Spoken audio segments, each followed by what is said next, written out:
आपने अपने माँ-बाप या किसी बुजुर्ग से सुना होगा कि सब्र से काम लें। जल्दबाजी का काम तो शैतान का होता है और ये सच भी है, क्योंकि जल्दबाजी में किया गया काम कभी सफल नहीं हो पाता। धीरज के साथ किया गया हर काम सफल होता है। अगर आप अपना हर काम धैर्यपूर्वक करेंगे, तो आप अपने हर काम में सफलता प्राप्त करेंगे। एक शहर में संतोष नाम का एक लड़का रहता था। उसने अपने जीवन में सफलता प्राप्त करने का दृढ़ संकल्प किया हुआ और उसका एक लक्ष्य केवल सफलता प्राप्त करना था। बड़ी मेहनत और लगन के साथ उसने एमए की डिग्री प्राप्त की। डिग्री प्राप्त करने के बाद उसने एक नौकरी खोजना प्रारंभ कर दिया, जिससे वे अपने परिवार की जिम्मेदारी अच्छी तरह से संभाल सके। एमए प्राप्त करने के बाद भी ये उसका दुर्भाग्य था कि उसे कहीं भी कोई काम नहीं मिल रहा था। नौकरी की तलाश में वे जगह जगह भटकता फिरता। उसने खूब प्रयास किए, किंतु हर स्थान से उसे निराशा ही प्राप्त होती थी।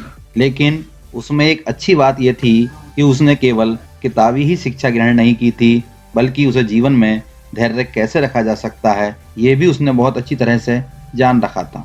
वे हर परिस्थिति का सामना करने में माहिर था, परंतु उसने कभी भी आशा नहीं छोड़ी थी और उसकी खोज लगातार जारी थी और वे एक अच्छी नौकरी की तलाश में हमेशा लगा रहता था। उसको विश्वास था कि वे एक न एक दिन अच्छी नौकरी पाकर ही रहेगा और इस कार्य में उसका आत्मविश्वास उसे बल देता था। एक दिन वे काम की तलाश करता हुआ एक सेठ के बंगले पर पहुंचा। वो सेठ बहुत बड़ा व्यापारी था। संतोष ने सोचा कि सेठ के पास कोई ना कोई काम जरूर होगा। जिस समय वे सेठ के घर पहुंचा, उस समय वे सेठ अपनी गाड़ी में बैठकर कहीं जाने की तैयारी में था। संतोष ने सेठ को नमस्कार किया और हाथ जोड़कर बोला, सेठ जी, मैं काम की तलाश में आपके पास आया हूँ।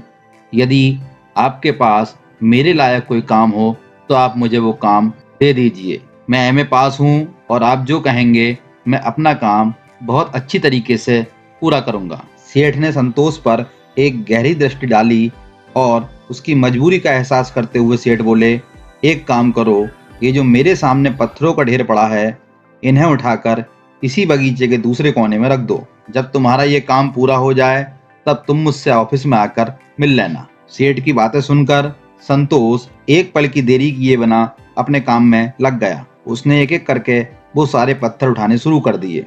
बड़ी लगन और कड़ी मेहनत के साथ उसने सेठ के द्वारा बताए गए स्थान पर वे सारे पत्थर रख दिए।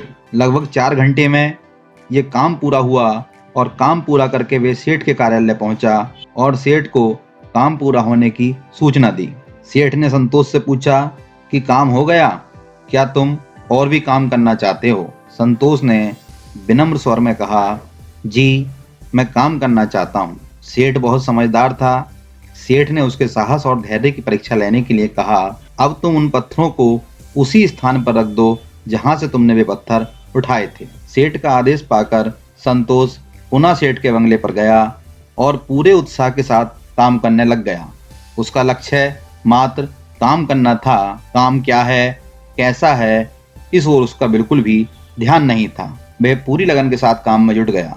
शाम तक वह काम पूरा हुआ और वह फिर सेठ के ऑफिस पहुंचा। सेठ ने मुस्कुराते हुए कहा, यदि और काम करना चाहते हो तो कल आ जाना। इतना कहकर सेठ ने उसे 100 रुपए दे दिए। दूसरे दिन संतोष फिर सेठ के पास पहुंचा और दूसरे दिन भी ठीक वही कहानी दोहराई गई। आज भी संतोष को उन्होंने वही काम बताया और उसने उसी धीरज से वे काम पूरा किया। चाहे काम का कोई सिर पैर उसे समझ में नहीं आ रहा था, फिर भी वे प्रसन्नता पूर्वक काम करता रहा। शाम होने पर सेठ ने पूछा, क्या और काम करना चाहते हो? उसने कहा, जी, मैं निरंतर काम करना चाहता हूँ। श्रम करना मेरे जीवन का लक्ष्य है और मैं हर परिस्थिति में काम करने को तैयार हूँ। उसके हाँ कहने पर सेठ ने कहा, क्या यही काम करोगे? उसने कहा, जो कोई भी काम आप बताओगे मैं वही करूँगा। यदि आप ये काम दोबारा बताओगे तो मुझे उसे भी पूरे उत्साह के साथ करने में कोई आपत्ति नहीं है। संतोष की बात सुनकर सेठ ने कुर्सी से उठकर उसकी पीठ थपथपाई और पीठ थपथपाते हुए कहा, शाबाश बेटे, मैं तुम्हारे धैर्य की परीक्षा ले रहा था। कल से तुम मेरे ऑफिस के मैनेजर नियुक्त किए जाते हो। ये सुनकर संतोष के चेहरे पर मुस्कुराहट फैल गई। उसका रोम रोम हर्षित हो गया और उसने सेठ के चरणों को स्पर्श किया।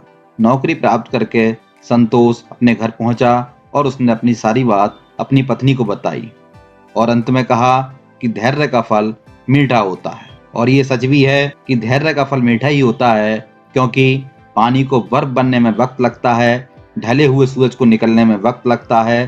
थोड़ा धीरज रखो, गरजे हुए बादलों को भी बरसने में वक्त लगता है। अगर आप अपने किसी भी काम में सफल होना चाहते हैं तो आप में सब्र होना बहुत जरूरी है, क्योंकि धैर्य ही सफलता की कुंजी है। ये कहानी आपको कैसी लगी कमेंट करके जरूर बताना।